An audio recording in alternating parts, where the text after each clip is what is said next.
L'ancien président de l'Assemblée nationale, Guillaume Soro, est toujours en exil. Déjà, sait-on où il se trouve et peut-il envisager de rentrer en Côte d'Ivoire? À ce jour, moi, personnellement, je ne sais pas où il se trouve.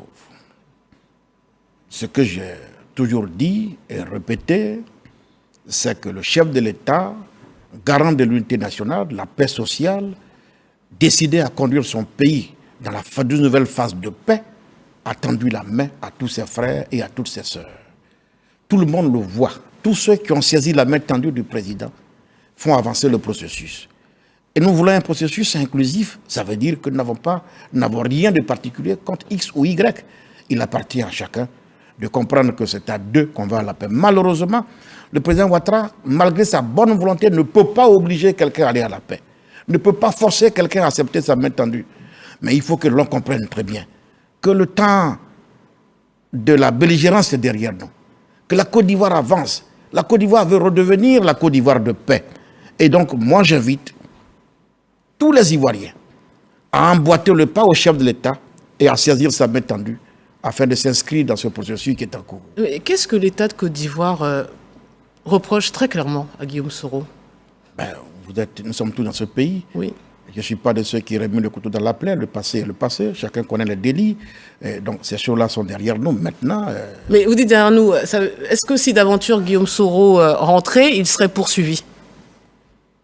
Puisque la Côte d'Ivoire reste un état de droit et que personne n'a intérêt à ce qu'on piétine la loi en Côte d'Ivoire ou la justice, évidemment... il va répondre de ses actes devant la justice, c'est ce que vous nous dites. Évidemment, ça dépend. Alors, Monsieur le ministre, vous avez récemment affirmé que Guillaume Soro devait prendre la main tendue par le président Ouattara. Quelles sont très concrètement les actions menées par le chef de l'État et le gouvernement à l'endroit de Guillaume Soro?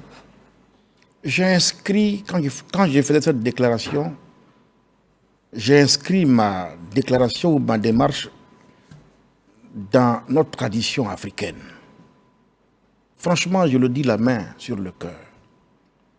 Le frère Guillaume Soro, il sait que je ne serai jamais de ceux qui vont le haïr, parce que c'est un ami, c'est un frère.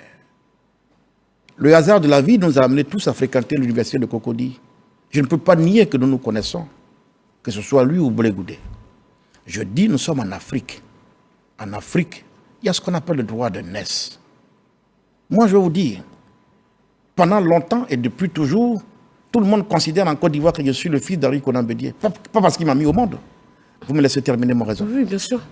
Charles Blé Goudé comme l'enfant de Laurent Gbagbo. Guillaume Soro comme l'enfant d'Alassane Ouattara.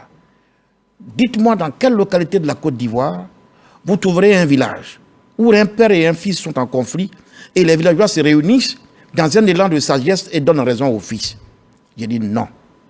S'il y a bien quelqu'un qui doit faire preuve d'humilité dans ce choc d'orgueil, c'est bien mon frère Guillaume Soro.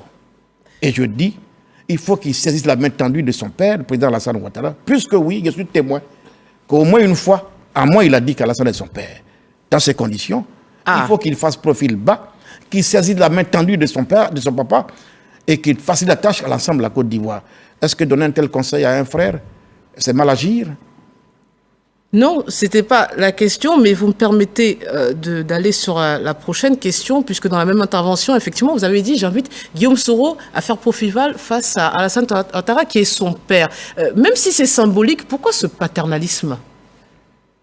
J'ai été clair. C'est ce que vous venez de dire, mais est-ce que... J'ai inscrit ma démarche dans notre tradition africaine. C'est culturel? Est-ce que vous convenez avec moi? Bien sûr que nos cultures ici en Afrique ont des valeurs qu'il faut pouvoir promouvoir. Oui, je pense bien que nos cultures ont des valeurs. Quand leur sein se trouve des mécanismes de règlement de conflits, il n'y a qu'à se référer à ces mécanismes. On ne compliquerait pas suffisamment la vie. Je pense que nos cultures en Afrique ont des valeurs qu'elles peuvent donc nous enseigner et pour lesquelles on peut justement... Donc le dire sincèrement, c'est m'inscrire donc dans cette démarche. À votre décharge, Charles Blé Goudé, dont on va parler, nous a dit que le président Ouattara était son oncle et le président Gbagbo son père. Vraiment, la politique ivoirienne a besoin de ça. On a l'impression que quand même une sorte d'infantilisation des personnalités politiques ou des populations avec ces qualificatifs. Non, de temps en temps, il faut mettre un brin d'humour. Oui. Oui, un brin d'humour, c'est comme ça qu'il faut comprendre les choses. Et puis après, je pense que ça a quand même du sens.